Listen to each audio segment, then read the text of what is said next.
We have a quorum. I'm Jeanette Shelton, Vice Chair of the Committee for Persons with Disabilities, calling the December 20th meeting to order. We have a quorum. Okay, and so we've done introductions. Other than Rakina, you can have Rakina introduce herself. Rakina Kamei, member at large. And next up is statement just cause or consideration for request to participate. We do have some members that are absent today. Go ahead.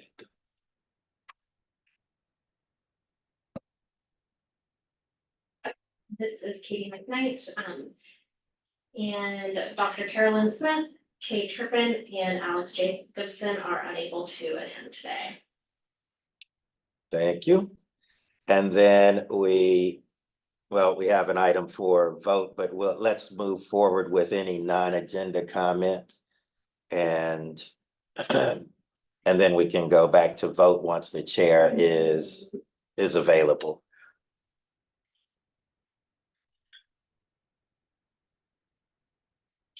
I have a non-agenda comment. Hello, everyone. I would like to know more about county contractors. I know in there, so forgive me as I'm struggling to communicate today. I know that when the third-party organization does a contract with the county, that it says in that contract that the contractor is obligated to compliance with state and federal disability laws. Is that correct?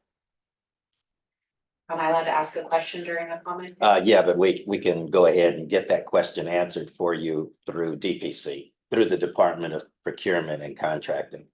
Yeah, I just want to speak in front of my colleagues. Sure.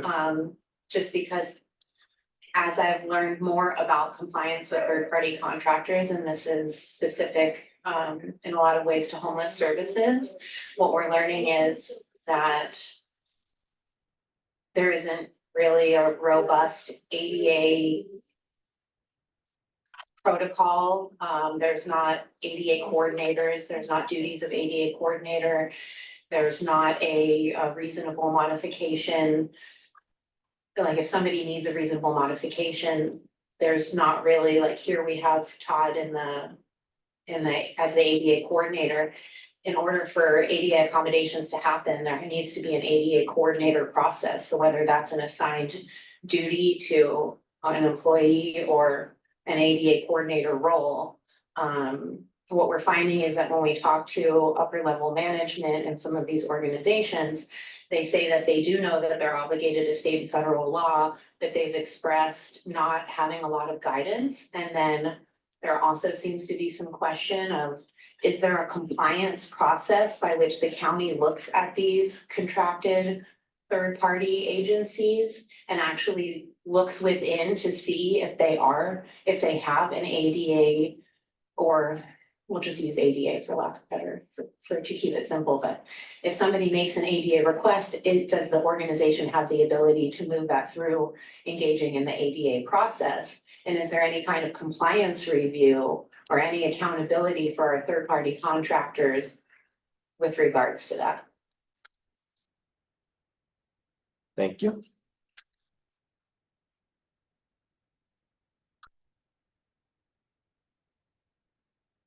Any other non-agenda comments?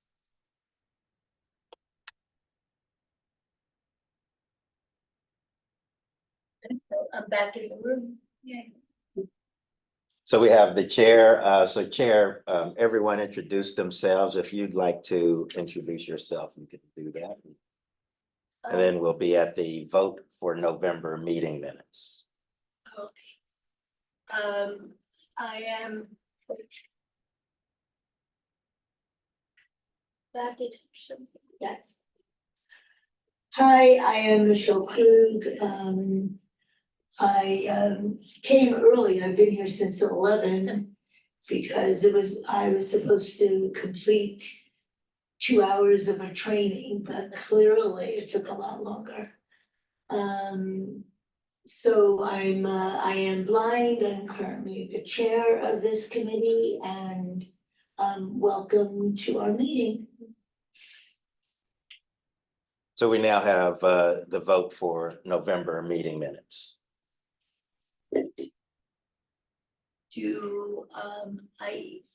there any questions on it first? And I think your button might be off.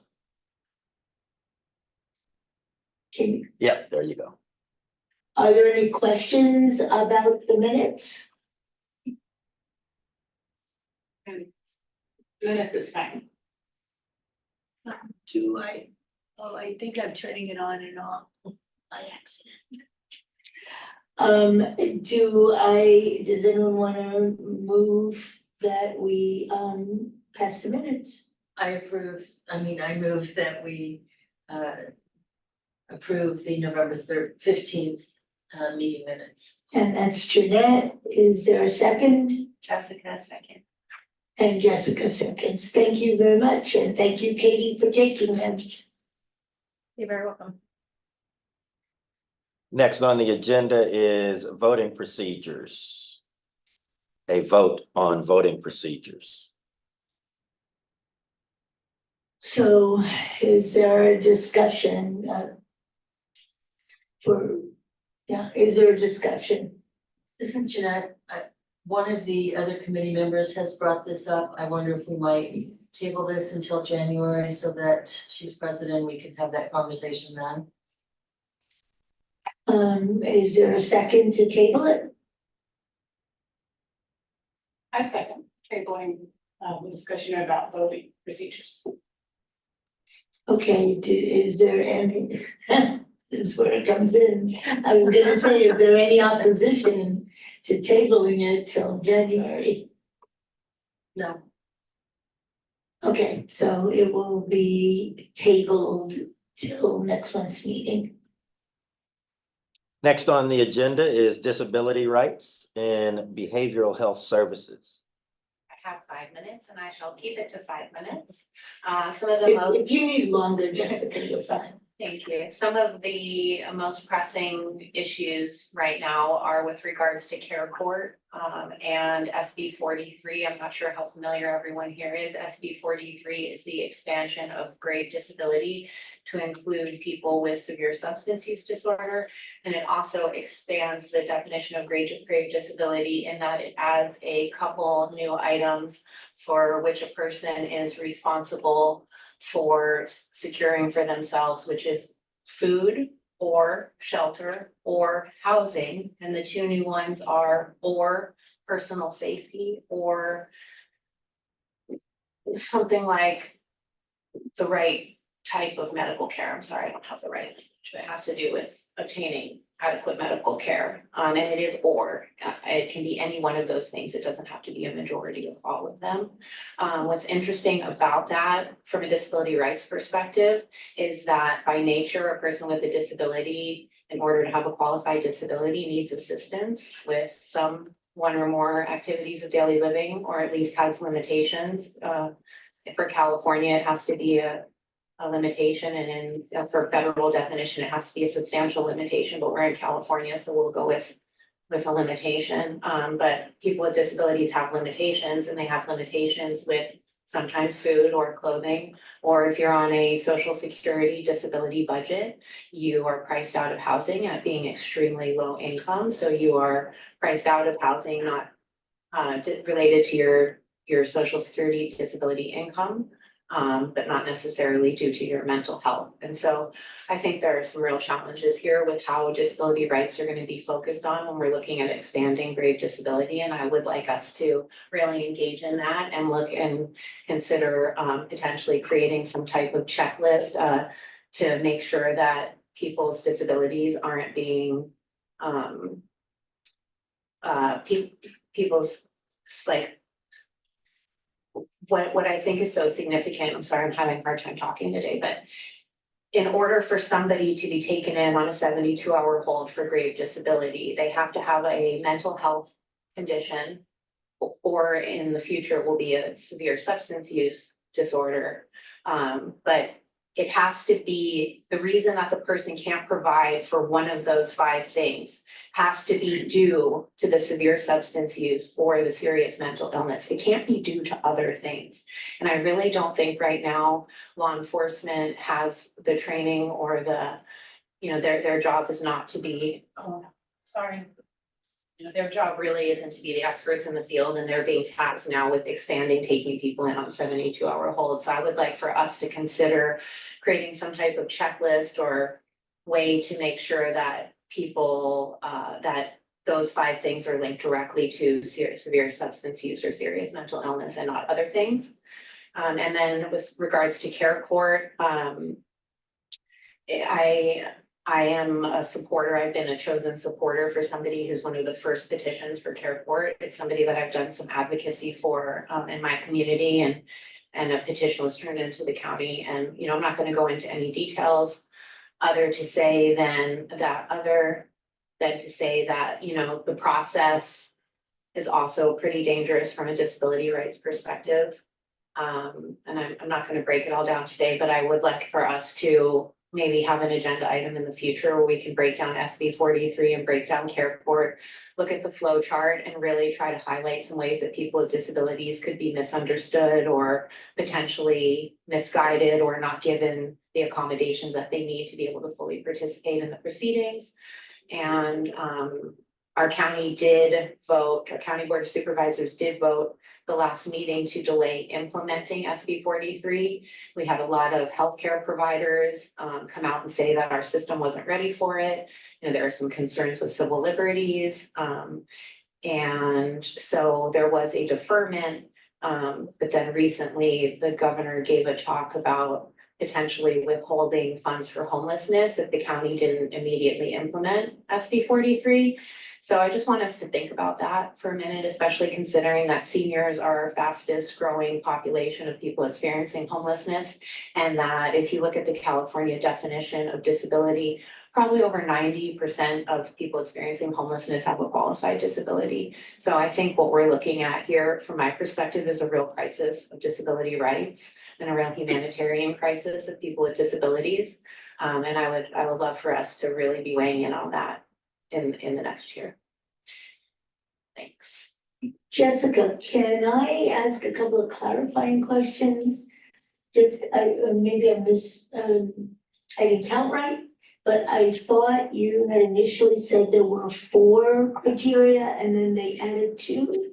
Well, there's, so you have to if you're not able to meet your needs for shelter, clothing, and housing, that's what it used to be. Now they've added 2 more, which is personal safety and medical care. Okay, And it used to just be if you had a mental illness, and now it is also if you have a severe substance use disorder. okay. And then there was something else that you had mentioned, because this has been a deep worry for me. In just the people that I know, and how it's being done. So I absolutely would like to see us put this on a future agenda for a conversation. Would you be willing to spearhead that? Yes. And I'm happy to help you with it. Thank you. Yeah, this is something, I don't think we could be needed more than we are needed right now. Would the other members like to see this added to a future agenda? Yes, And Jeanette? yes. Oh, is that who said yes? Yes. I didn't get Regina? Jeanette was very. Yeah. Okay, and both of you are fine with adding it, right? Yeah. Okay, Yes. whoever said it. 100%. So just for clarification, the item to be added to the agenda, because we have on our standing agenda, we have the behavioral health services as a standing item. Is there a particular action that you want to add to the agenda? I was thinking specifically around the care court being implemented and what that is looking like and what it what it means. It can be more broad than that. What are the other members' thoughts? I would like to have someone from Care Court come and help us understand a little bit more what their processes and procedures are, so that as we move forward with making recommendations, we have a understanding of what's already happening there. That makes sense to me. Any other suggestions or expansion or? Well, I think the difference from what is on this, and again, this standing item was kind of an update from Jessica. Mhm. And however it gets worded, we want the update from Jessica, but also a broader discussion amongst the whole committee. And I like the idea of having somebody coming from Care Court and educating all of us. So a departmental presentation from, got it, okay? I like that a lot. I also, I'm not sure if we are, yeah, could we also invite Mike Phillips from Jewish Family Services to come speak to us at some point? Well, is this?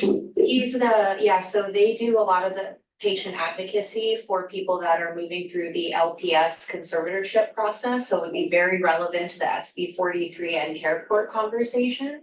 And he really has a lot of depth and understanding. Jewish Family Services is, I think, the only agency that helps people during Those procedures. not Care Court specifically, because they weren't brought in for, in fact, there's no disability group that's been brought in to be on the side of the Care Court recipient, but he just has a wealth of knowledge, and I think we could benefit from hearing from him on it. I would like to see that as well. I mean, I would agree, because I think it would help us have an understanding of both what sides. advocates are saying and what they feel like their needs are. And Todd, you mentioned that it's a department, but correct me, I'm not aware of it being a county department. It's a The judicial. the Department of Behavioral Services did a presentation on Care Court back to the Board of Supervisors. So that would be who would be from the county. But if you're looking to have a court representative, Well, both are fine, are good. I think the more that, in any kind of a presentation, the more, kind of voices, diverse voices as the stakeholders basically. There is a role of the public defender's office in this as well, so I mean, that would be a very valuable. I can definitely share right now that I tried to call the public defender's office on the client's behalf and could not get through. Spent an entire day on it. The voicemail was not like understandable. You couldn't even understand, and I thought for sure it was a wrong number. I had multiple other people listen to it. So if you have a person who really is eligible for Care Court and they're entitled to a public defender, and the petition itself says that the public defender will try to locate the person at their last known location, I'm very hesitant to believe public defenders are driving around the streets trying to find individuals experiencing homelessness, but then even more so, there was no direct line to call anybody. The number that was there was dysfunctional.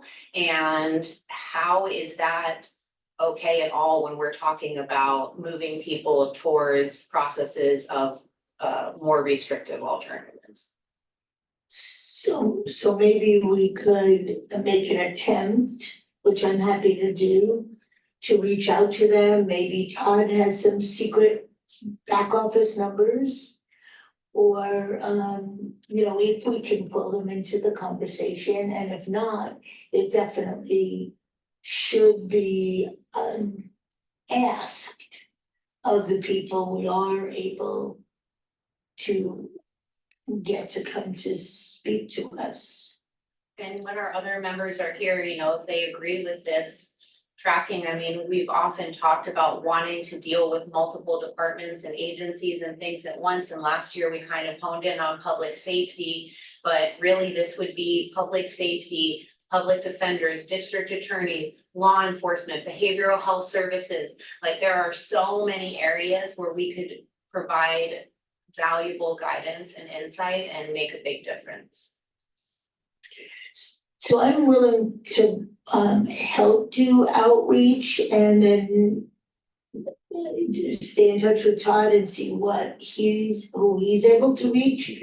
And Jessica, if you and I can work together to go through your list, cause it's a lot, which I'm happy for, but to get, the numbers and contact, I'm pretty good at researching You're amazing. and tracking people down. So And then I'd I'm, like to put together a packet for the group where I'll send it through Todd, but I'll put together a little packet that has very clear information on SB 43 and care court. That sounds I'm very helpful. I think that would be fantastic. And as I said, this has been a word from the first time I heard about it. And yeah, so I think we have an agenda item to add for, we can try it for January and see if we get enough response, from the other agencies, and if not, we can, put it off further down the line if we need to, but I'd like not to lose track of it, and I'm happy to help try to put this together for our January meeting. And thank you for that, for your report, and if you have anything else to add, I don't know if we kind of stopped you in the middle, or if you're. No, I think that's enough for now. It's a lot to bite off into. I mean, I've been in it for a year now and I still am learning more. And honestly, it's the framework is still shifting. It's still something the county is actively implementing and learning as they go. That's it. Do they use that phrase, building the plane while you're flying it? No, but that's frightening. Thank you. And. Next on the agenda is the review the district attorney responses. So are we gonna get to put this up on the screen for the whole world to see? The new face of disability? Yeah, So let's see here. And Jessica, will you describe it? I would love to. I also just think it pairs so well with the Blue Envelope program, which is a program of inclusivity. And Is your microphone on? I was saying it pairs so well with the Blue Envelope program, which is a program of inclusivity, because it really does change the old face, which was, 9 people that looked of advanced age, and now we have all sorts of squares here with a very broad array, every shape, color, size, age, type of disability, visible and invisible. One of my feedbacks will be, I mean, I don't know how we are engaging with the team moving forward, like, do they want to hear from us on this stuff? How are we providing feedback? It would be good to understand how we can provide that feedback. After spending a lot of time with it, I think a frame of a person experiencing homelessness would be very valuable. It's been really interesting looking at the Blue Envelope and seeing how agencies that work with clients with disabilities who are homeless are blue enveloping, that's my verb word for it, their clients, and what we're seeing is a lot of people on the streets that are blue enveloped. So I think it would be helpful to add a block of what a person experiencing homelessness might look like. This is the old face here, which, as you can see, doesn't represent a whole lot of people, and as somebody who experienced a lot of difficulty with law enforcement, being seen as a person with a disability who's entitled to those special protections and those penal codes that protect people with disabilities. I think that the fact that I didn't look like anybody on the front page has a lot to do with it. And now that we've changed that look and we're really moving forward with something that is truly inclusive, and we compare that with the Blue Envelope program, I hope that they change it from elder independent adult abuse to senior and disability victimization, which is the more inclusive and forward moving way to speak of that. But Tom, can anything you else? let's describe this for Michelle. Oh, thank you. Can you go back to the old one? Yes. And what do you want it to be called? Well, right now it's called the elder independent adult abuse blueprint, and the legislature did some work, especially with SB 338, to clarify that dependent adult is regardless of whether a person lives independently. It doesn't mean you have to have a conservator or a guardian to be protected. It means a person with a disability, and so the legislature changed a lot of the language moving forward to be senior and disability victimization under the Senior and Disability Victimization Act. Thank you. Yes, thank you. So the old cover, I guess, of it has 7 squares. They're all older people. One is in a hospital bed getting, and someone is speaking to, it's a woman, I think. There's someone, a gentleman in a wheelchair facing the other direction with a caregiver presumably speaking with him. There's another gentleman in a wheelchair. There's another woman who appears to be in maybe a care facility. And then 3 older gentlemen, gray-haired gentlemen across the top. So that Does was, that help? yeah. And now the new one, the updated one.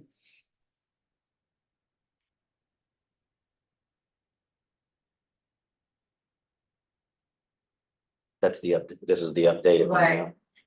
Has 9 pictures. A woman in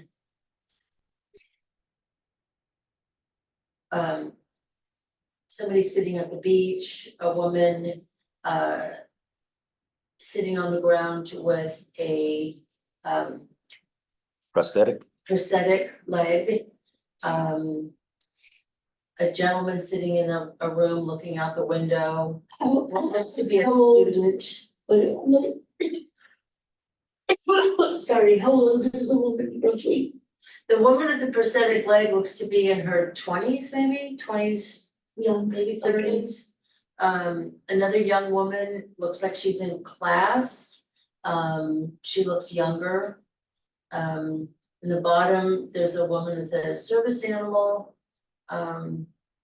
There's 2 people that look to be, there's a veteran. And there's at least 3 squares of people that don't have a distinguishable disability. You wouldn't be able Yeah. to identify what they're.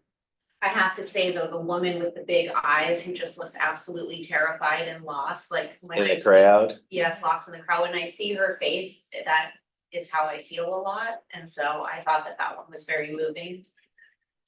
I also appreciated that they didn't put a service dog vest on the service dog because that's not required by law, so that was very insightful. I didn't know that. There is one picture that has a Asian-ish looking senior man, but half of the block is him and the other half is like the window, so I think that they could, cut that in half and like I said, maybe make room for a person experiencing homelessness. I'm not exactly sure the figure. There's one in the top middle, Michelle, that's very shadowy. It's like sunset and it's the person's back in a jacket. You can't really tell if it's a man or a woman. And they're sitting on a bench, just all you can see is their back, I'm not sure. I don't know what that means. I don't know if I can describe it well, so maybe that would be the one where you could put somebody that appears to be homeless, but I'd love to hear what you guys think is awesome or missing, and also try to figure out how are we gonna give that feedback back to the DA's office. How many are there? There's 9 on the new one and 6 on the old one. And on the new one, what is the diversity like in terms of? There's good racial diversity. I'm trying to be, politically correct. I'm so afraid of saying something not correct, but the young white person with the short hair may be non-binary. I hope I said that right. You did. And also might have a prosthetic hand of some kind. Yeah, it's like that, holding an iPad. And then there's black, there's what appears to be Mexican, there's white, there's one that you can't tell, there's a young black man. there's what looks like an Asian senior man, and then the bottom right corner is maybe someone in their 20s to 30s with a chocolate lab sitting next to them, and they're just sitting, looking out the window. And are they Caucasian? She's Caucasian. It looks very much like, and there's a veteran sitting on a couch with, That maybe is Latino. yeah, Maybe. with camouflage pants on, kind of holding his head in his hands. I would just say that it does look like it has a good diversity of, and I think that it leaves enough to the imagination with a lot of them, like, maybe that could be your grandma, maybe it's not. As far as like racial diversity, right, like, not everybody's like, oh, they're definitely this. And I think too, with some of the disabilities, it's like, well, maybe it's this, but it could be something else, Mhm. right? I think it leaves a lot to the imagination.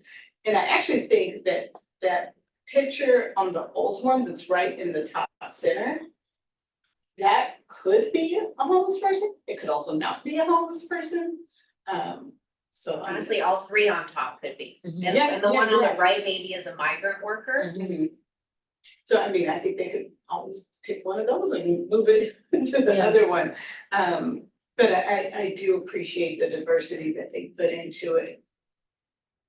It just looks like much more like a cross section of who we are. The other interesting thing is in the old one, there's 7 pictures and 5 of them are men. And the new one, I think that the new one is a pretty good split. Looks pretty balanced with some ambiguity for a couple. Yeah, got it. yeah, I think it's well done. I'm so impressed with Summer Stephan and the district attorney's response to us. Other things they did was like train employees. They added an invisible disability component to some of their existing training. They offered to indeed give guidance to law enforcement on the checklist in order to qualify a person as having a qualified disability, so they are entitled to these protections. And I would love, to be working with them on that and really have this checklist and get going with it, because with Blue Envelope, I mean, that's also significant. We're gonna take people at their word based on wearing the stuff, but if we really wanna prosecute somebody for a crime against that person, there's still going to have to be a checklist at the law enforcement level and the DA's level in order to know that this person does in fact have a qualified disability. And I would really excited about getting that uniform checklist together for the community, law enforcement, the DA's office, everyone. The uniform checklist didn't come out of the district attorney's office, right? It's something that, I mean, honestly, I developed it myself after being told that I would not receive protections from a law enforcement agency, and my treating medical staff got involved and they were told, no, I would not be protected as a person with a qualified disability. So at that point, what was suggested was that a way to confirm would be to call the regional center, and if I was registered with the regional center, then they would agree to extend the legal protections to me. But the regional center is only for people under the age of, who are diagnosed before the age of 18 with a developmental disability. That's not me, I got sick at 25.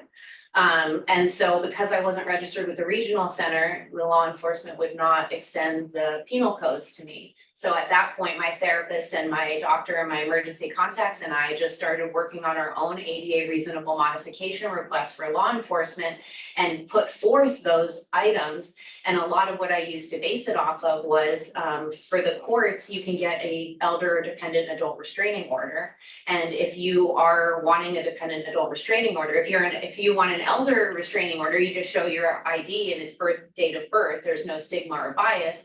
But if you are a person with a disability, you have to show how you're qualified. So the one time that I engaged in that process, I explained I have a handicap placard, I have, supportive services, I have ADA accommodations, I have a medically required service dog. And those are the things that I suggested in my petition would qualify me for that type of restraining order, and the courts granted it.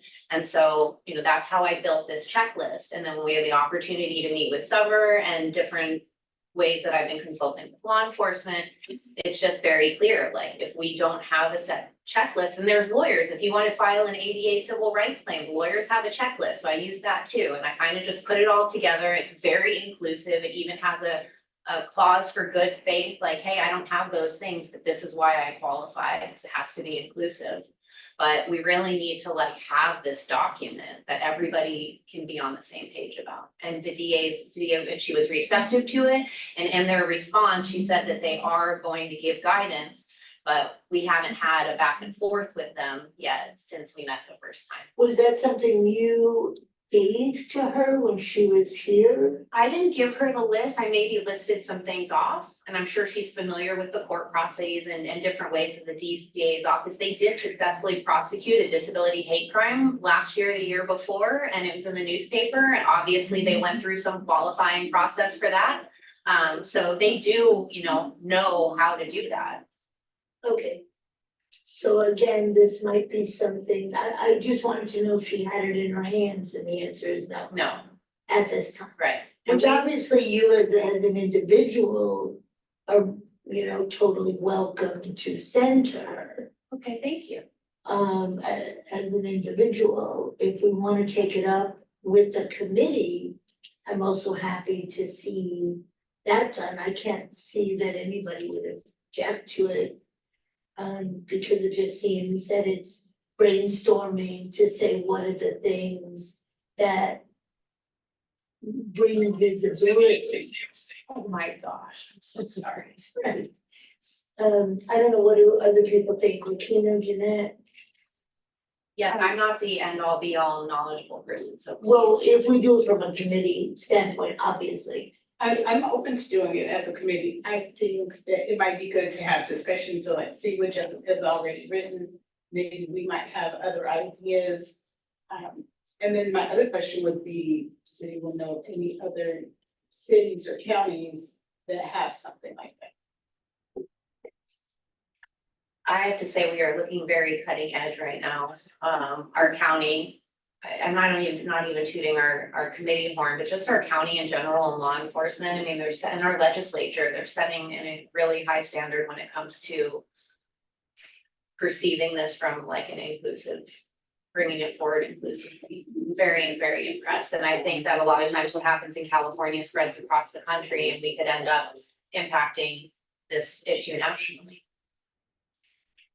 Jeanette, do you have any thoughts about us looking at this as a committee? I think it's a great idea. I think it's always nice to receive something that somebody else with the experience has worked on, instead of starting with a blank piece of paper. Now you can put the law, put the DA stamp on it to make it in that language or law enforcement language, et cetera, that could be tweaked, but I think it's a great idea. So that would be another item that we can look at doing, putting on our agenda. Depending on how far we get with the care court, pulling everybody together, January may be too quick. We could put this on, so maybe, if we tentatively put it on for consideration in January, by the time Todd, Jeanette, and I are looking at the actual agenda, we would have an idea of how far we get in terms of getting commitments to come and talk to us about the care court. And we could decide if we could put this on, but I guess I'd like to put forth that we look at putting it in January. We can always move things further, but this way we have it on, and then we can make a decision to move it forward or to, that it's too packed. And so to clarify, the agenda item would be, how do we want to reflect the agenda item? Jessica, would you think of creating a list of, how would we word that, of things indicative of disabilities that, Are we talking specifically about the DA right now? yes, Yeah. specifically, The DA. and it didn't even have to just be the DA, cause you said ultimately you would love this presented to other law enforcement, but that's what we're focusing on at the moment to make it doable. I mean, I would like us to set an agenda item, you know, obviously as it fits and not, I'm not trying to dominate. I hope our other committee. No, we members will agreed that we'd like to Yeah. see it, but Yeah. what are we calling it? I mean, I think this would be us giving feedback to the DA after they gave us a response. So we could give feedback on the blueprint, we could give feedback on the guidelines, we could give feedback on training.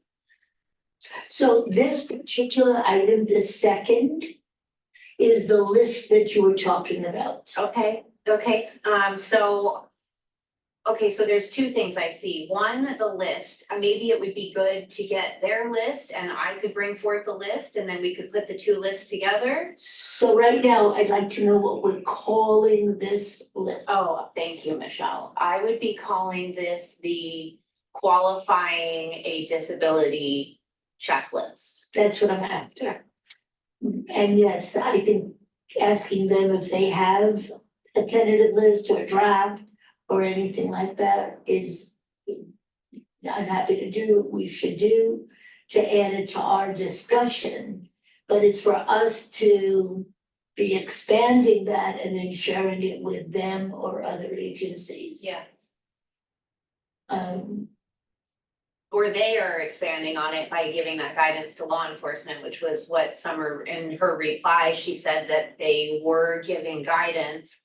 But I know that there hasn't been anything like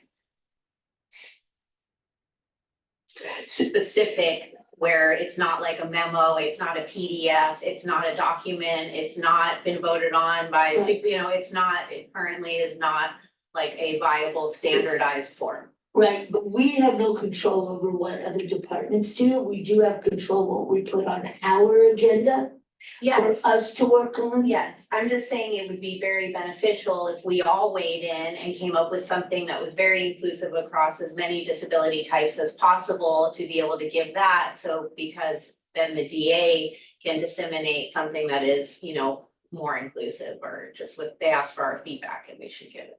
So what we're discussing right now is specifically for us Yes, to be able to start this list. And then for us to choose to share it, perfect.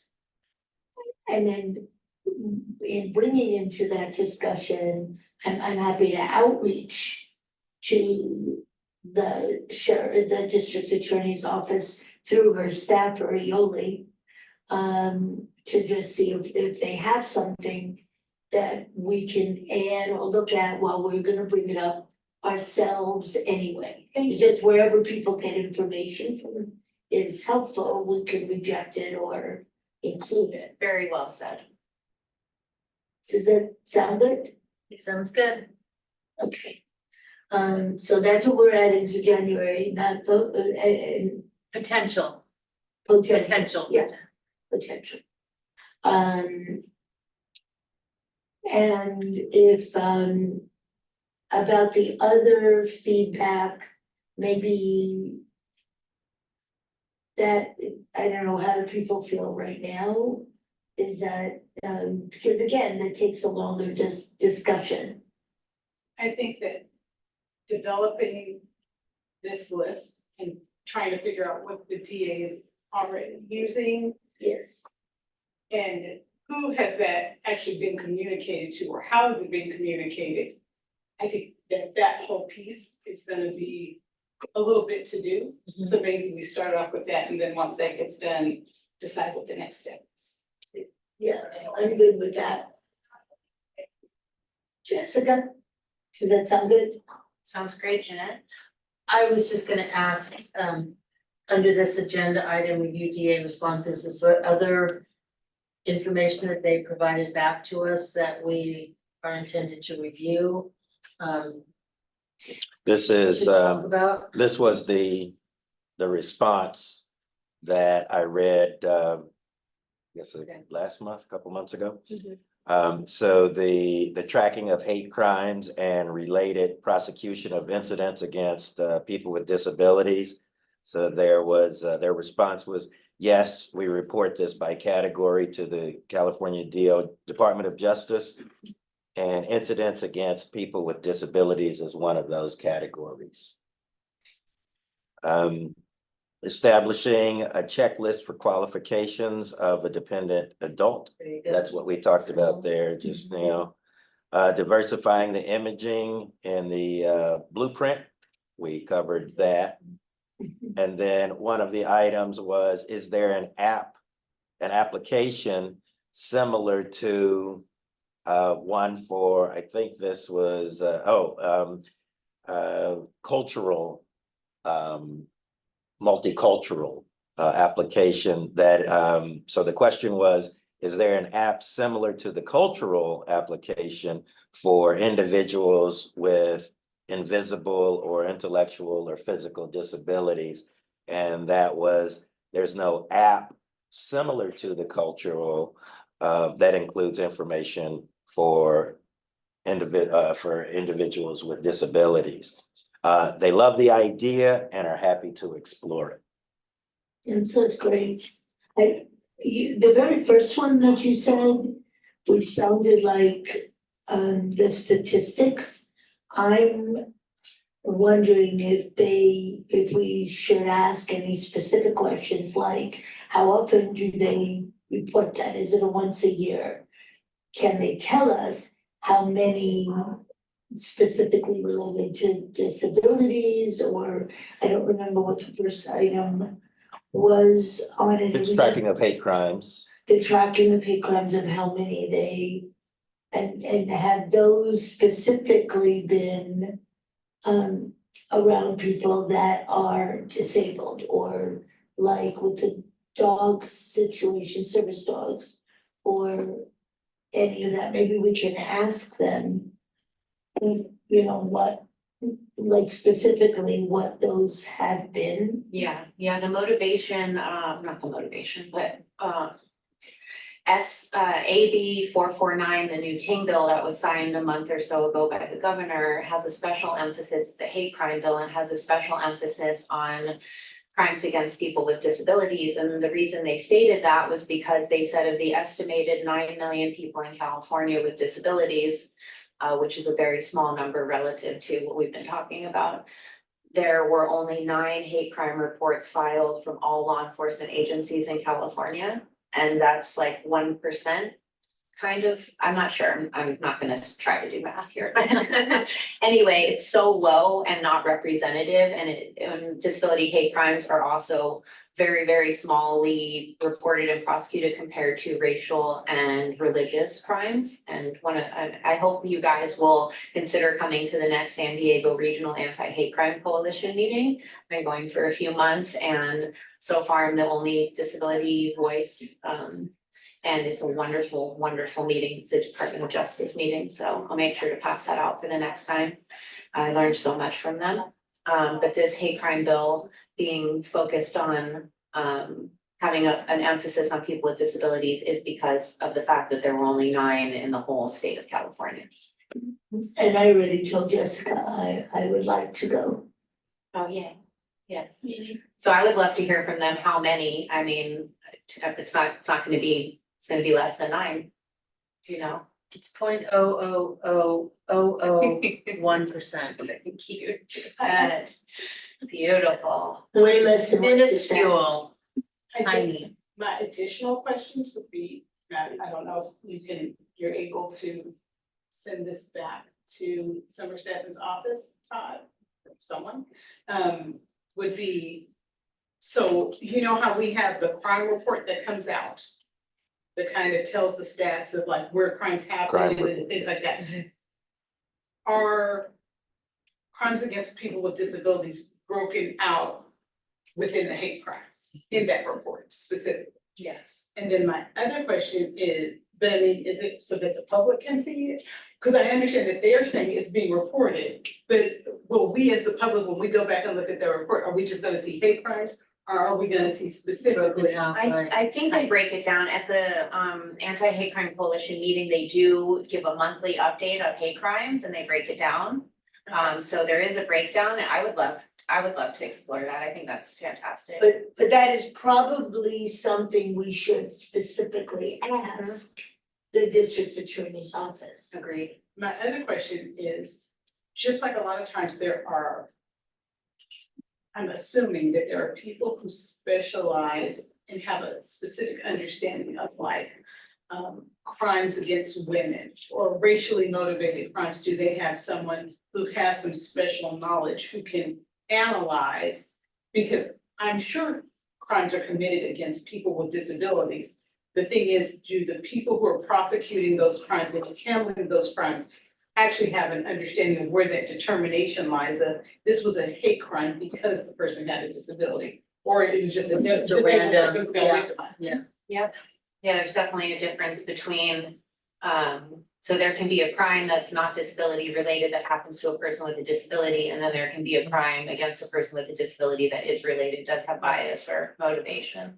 So I mean, I'm just wondering, like, as we talk about that it's not reported, I would assume that some of that might be because the person with the disability, like, you've been hurt or however, in whatever way, whether that be physically, mentally, financially, someone has victimized you, so you're kind of just dealing with that. So sometimes it's not necessarily apparent to you that it was a hate crime, or sometimes you're afraid to call it that because you don't even be believed about that. That's So I'm right. wondering, are there people within law enforcement to help victims make that discernment and say like, hey, this was a hate crime? Well, if you remember what I just shared about, having my medical team told that I would not be qualified for those penal codes, and those are the penal codes that would probably have us, so like, to me, we have our 4 disability victimization penal codes, the 3 service animal ones, and then abuse of an elder or disabled adult.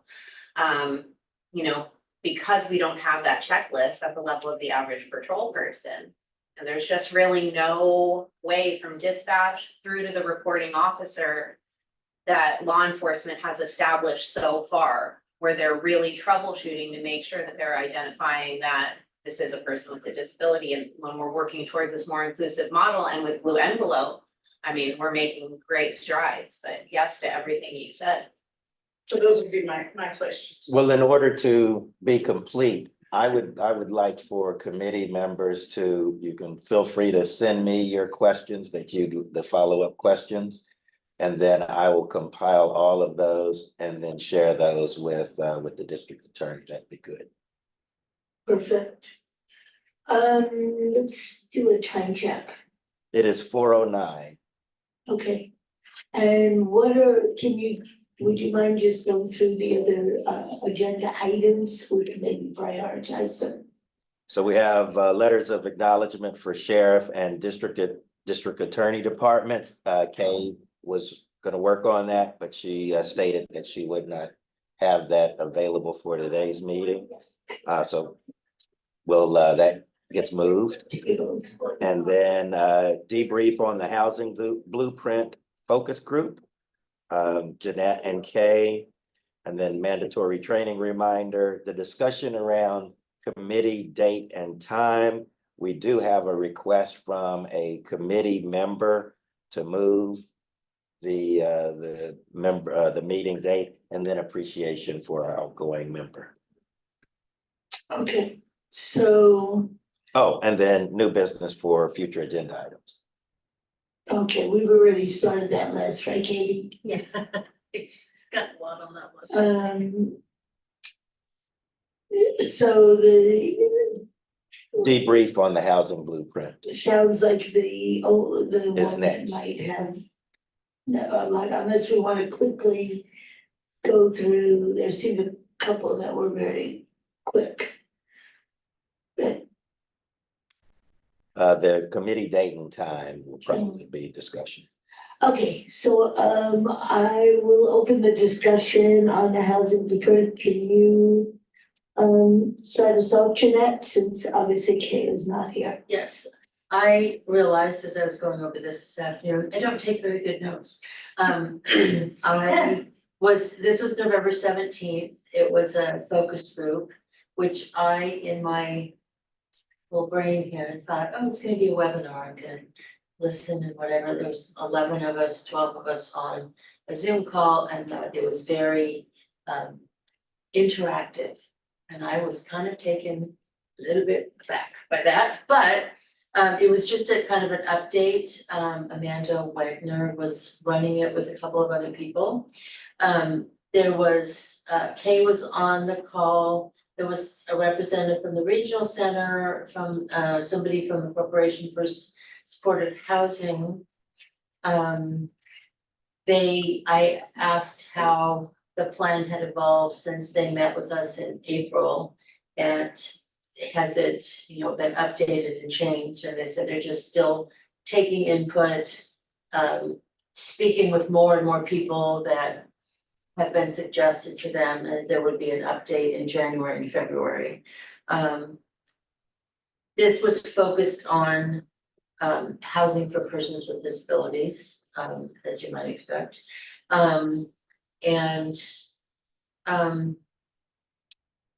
There was there was some discussion on project-based vouchers. How there's a lot of high barriers to housing. They did discuss the home safe program, and I'm wondering if that's something that you maybe want to, Kay and I both wondered if that was a connection for you, Jessica, to make with this group. They did another webinar today, which was an informal and more of an informational listen to what they did. They had one today and one tomorrow. I registered for the one today, it was right before this meeting, and for some reason, when I went to click the Zoom link, it didn't work. I tried it several times, I tried to re-register and the screen just went blank. So unfortunately, they do have another one tomorrow from 11 to 12, which I can't do. Gina, can you register me for that one? And do you happen to know if these are being recorded? I've wondered about that, I hope so. You should be informed because they're supposed to tell you at the beginning or have that, I don't know what you call it, but it says, and you have to click on it. Oh, yes, right, but since I wasn't able to get in today, I don't. No, I meant the Yeah. previous one that you had, that you did. It was a while back. I think that was recorded, I'm pretty sure that was recorded. I can go back and check on the site, Okay, so I will, not a great detailed update, but that's kind of where we are with that program. It sounds like January, February will be the next iteration of the plan. and what did you mean by project vouchers? I think that's the word you used. Project, It wasn't something that I was terribly familiar with, but it sounded like folks who are helping people to get housing, that if there was a certain building, a certain area, that they could get a voucher for that, but maybe not a voucher for a different one. That's kind of the way I took, Got it the way, is that right? The way I took, That Project-based is- voucher, Project-based voucher is the idea that the voucher goes with the building and not with the person. It would be the housing choice voucher. So if you have a housing choice voucher, you can take the voucher pretty much anywhere. Some restrictions apply. If you have a project-based voucher, you actually get assigned to a building. Does that make sense? did you want to comment on the home safe? I honestly am not that familiar with it. I mean, Okay. I have a very broad understanding of what it is, but in the advocacy that I've done, like, it's not been part of the conversation, but I'd love to learn more, read up on it, be involved in any way I could. Yeah, if those are, what I can commit to is listen to them. If they are indeed recorded. And I should be able to make one tomorrow if the link works. yeah, me see if I can. And you said 11 to 12. 11 to 12. Any other comments related to Jeanette's report? Great job. I'm glad you went. That's the first thing, right? Yeah, it was a little different structure than I thought, but it was fine. It's all good. Any other comments about it? If you do find it, I mean, again, I will commit to listening to it. But maybe we can also send it to Katie or Todd and have it sent to the committee in case anyone else also wants to check it out. Thank you. Okay, next item, Mr. Todd. Mandatory training reminder. So I need to, thank you very much. We did do for Madam Chair, we did a special session this afternoon. And they trick you, they tell you it's 2 hours and it was well over 3 hours. Well, not necessarily 3 hours. We started about 12:15 and it went, but we will, but please, if you haven't, well, you're departing, so, but if you haven't completed your training and gotten the certificate to me, please do so before the 31st of December because it will go away and then we'll have to find alternate means for completion. Is there anyone that still needs to do it Yes. other than Regina? Jessica, it's on my calendar. Okay, I know I have to do it by the end of this month. and you know where to go? Yes, Todd has been exceptionally Okay, reminding. helpful. So and then the next item is committee date and time. So we did receive from a committee member that would not be able to attend meetings if they continue to be on the third Wednesday at 3 p.m. because of work obligations. So the request was to move to Tuesday, I think it was 10:30. Ooh. For me, that's not possible. Who was the committee member who had Yeah. a work obligation? Because I don't recall anyone saying that they had a work. Well, obligation. she stated that to Actually, I me. remember that there was preference. Well, it was stated to me that the committee member would need to resign. It was actually stated as a resignation in light of the date and time. And then when I followed up with the statement of, do you have a preferred date and time that would work for you? And because I knew that we'd have committee date and time as an agenda item, that we would present that to the committee for consideration. So I think that for transparency, that we've had this on the agenda for the last several months, that the person should tell us who it is and have that conversation. So she did notify me that she would be resigning if we weren't able to come up with a meeting date that would not conflict with her work obligations. I think we need to have the conversation here, or at least it should be a conversation, not, I mean, I don't think it could just be like going back and forth. Tuesday at It's 10 not o'clock. going back and forth, it's actually asking for the discussion on committee date and time, and the request was Tuesday, 10, I think was it 10:30, 10:30 or 11. So if that is not, Is that you, Jeanette? Mhm. Oh, all right, it's helpful to have the person, so we can have, Oh, it's not my request. that's what I was asking. Yeah, no, that was me the that just spoke. problem. Okay, the 10, that is not a possibility for me. So then, the discussion at this point is committee date and time. So is there any more discussion on committee date and time? I just feel like maybe we need. to Your keep- microphone. Oh, sorry. I just feel like this is something that we should have like more members present for. That's just me. No, I would agree, and it is the issue. Um. I. I would like to just have it. I would agree with tabling it. Because again, that's what I meant by the back and forth, if we just arbitrarily put out a date or time, there's other people that can't do it. Okay. Any more discussion? We now are, I think we've covered everything. Are we now for the appreciation for Rakina?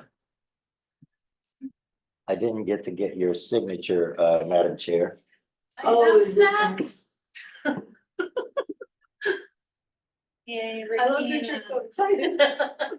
She is I'm excited. not in my house anymore, that's the exciting part. I'm also. I love to bake, but I love to. Yeah.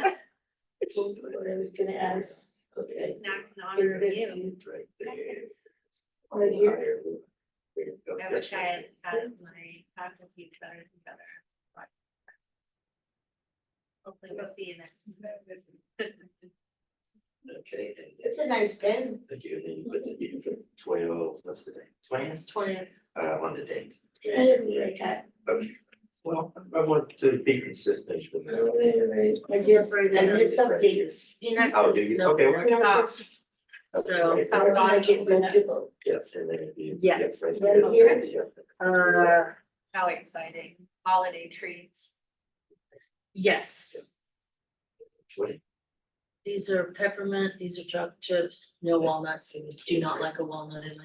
Thank you.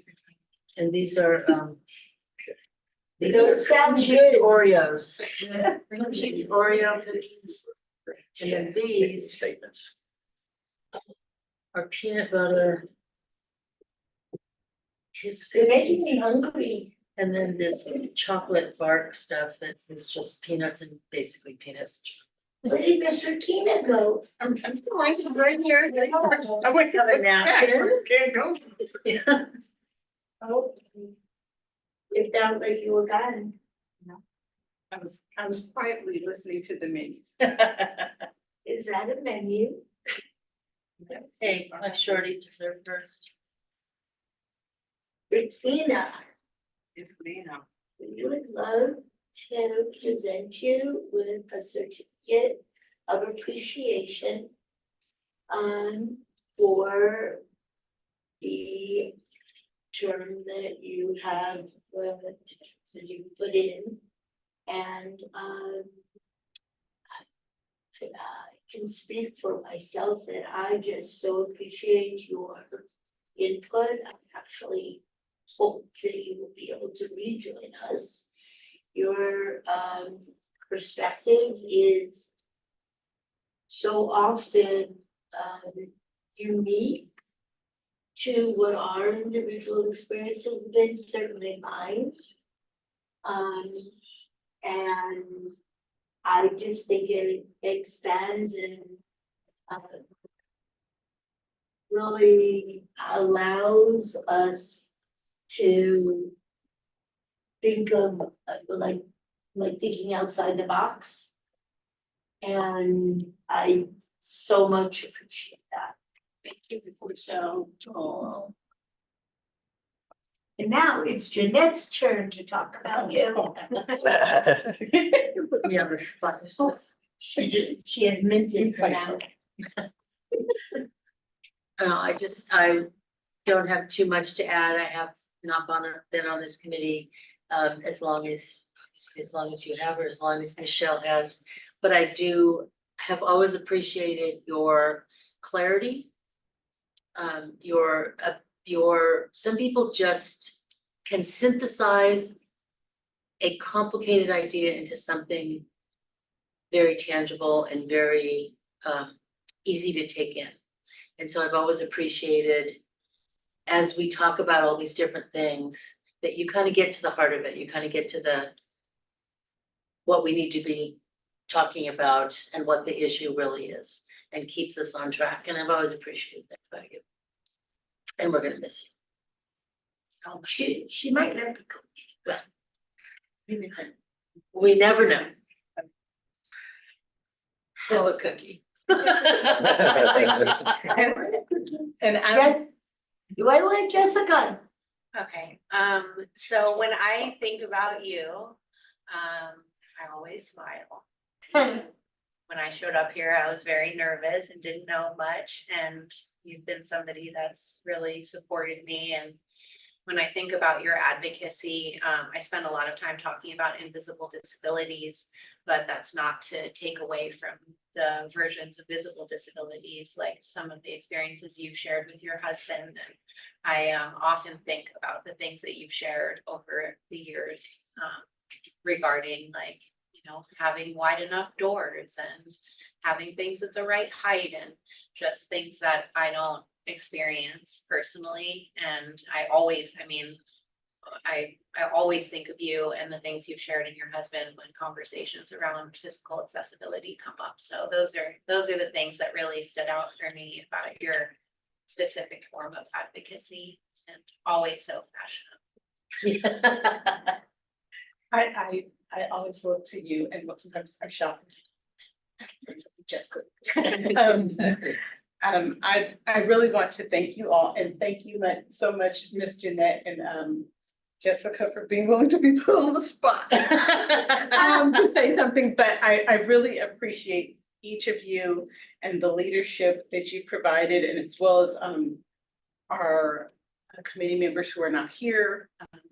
Jose, who's, you know, no longer with the committee, but the leadership that each person has shown and the experiences each person has shared, just like you, like when I'm just going through the community and doing different things and involved in different activities, I often think about the things that you shared about invisible disabilities and just everyone's different experiences, and think about how it's important to share that with other people, because a lot of times they don't understand, well, why is this person behaving this way? Or why is this person making this request? And I'm like, well, maybe it's this. So I just find your experience is really valuable because I can share them with others, and hopefully as a result, our community will continue to improve and we will stay on the cutting edge. And thank you, Katie and Todd and Elaine and all the other supportive staff that have been here, that is always making sure we have communication, we know what's going on, and making this committee run smoothly. So thank you all. Thank you. Thank you. We all did a great job today. Yes, we did. And Very well, yes, Deserves very well done cookies. meeting. Yes, And A eat lot the of good cookie. stuff. And I'm very thankful to Miss Jeanette for providing the cookies. And I don't know the menu. We have, Are we gonna? should we end? adjourn? Yeah, I Oh, was we're gonna gonna say do that. So thank you to those that, Michelle, I'm yes, sorry, if you're gonna adjourn, is it possible that I could get Livian's contact information, Lieutenant Cole? Is that possible? And then also I saw Home of Guiding. Oh, she's gone. Okay, but that would be great. And then I saw Home of Guiding Hands was on here. And whenever I see anyone, I assume they're gonna give a presentation, and by the end of the meeting, I realize they're not, and I get confused. But they are one of the community partners with Blue Envelope, and so, I mean, I'd love a contact over there too. They were a guest, they just They just come on to dialed in. visit. I mean, Yeah. how great, you guys. We have somebody coming from the sheriff's department to our meetings monthly to like show that they're connected and that they are interested and engaged. I think that is phenomenal. I am so grateful. The representative from Guiding Hands will be here again next month. Great. We're gonna get a presentation? No, she was just attending as a guest. she wasn't on the schedule, and it doesn't mean we can't, but that Thank was you. not part of the schedule. What, do you know her name, Katie? I think it was Tamara. Tamara Degner, I wrote down Degner. Okay, and the person from the sheriff's department Lieutenant Livian Cole, she always has been doing attends, one. yes. What, I guess I should check if we didn't do it at the very beginning, unless I missed it while I was still out to the restroom, but did we ask for public comment? Yes. Okay. I was gonna do it now if we didn't. Okay, then I will wish everybody happy holidays and to have a great new year, so we start off fresh. And thank you for everyone with their due diligence and sticking to helping us improve, even though sometimes feels like it's inch by inch. But I truly do believe that and see it of us making a difference, exactly as Rakina expressed, that these little things, I use the expression that when you throw a pebble into a stream, you don't know where those ripples are going. And I think that this committee just epitomizes that. Any other closing comments? Thank you, so I guess we can close the meeting. Party time. Bye, Susan. Bye, Susan. Recording here, I was. recording. Bye-bye, everybody. Happy holidays. Happy holidays, Susan. Hopefully we'll see you in January.